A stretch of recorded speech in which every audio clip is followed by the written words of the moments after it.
Cette société de refinancement, eh bien, elle servira en particulier à assurer le refinancement des banques à moyen terme. Vous savez que la Banque centrale européenne, dans le cadre en particulier de sa nouvelle politique de mise à disposition de liquidités la semaine dernière, a élargi considérablement le montant des liquidités disponibles, a d'autre part prévu que ces liquidités seraient accessibles à taux fixe, et elle va, pendant le courant de cette semaine, examiner la façon dont elle peut élargir les collatérales qui sont acceptées en contrepartie de cette mise à disposition de liquidités.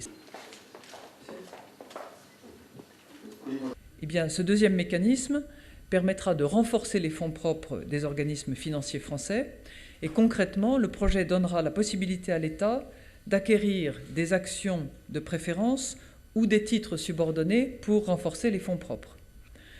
En France, les fonds propres des banques sont largement supérieurs aux exigences réglementaires, mais l'objectif de ce mécanisme de recapitalisation est de mettre l'ensemble des établissements de crédit sur un pied d'égalité. On le sait aujourd'hui, le mécanisme de capitalisation mis en place par les autorités britanniques permettra aux banques britanniques d'avoir un ratio de fonds propres de 9. Nous voulons évidemment que les banques françaises soient elles aussi mises en capacité d'atteindre ce ratio de 9. Ce mécanisme vient s'ajouter à l'engagement de l'État pour intervenir, le cas échéant, au capital d'un établissement qui connaîtrait des difficultés. Finance l'économie,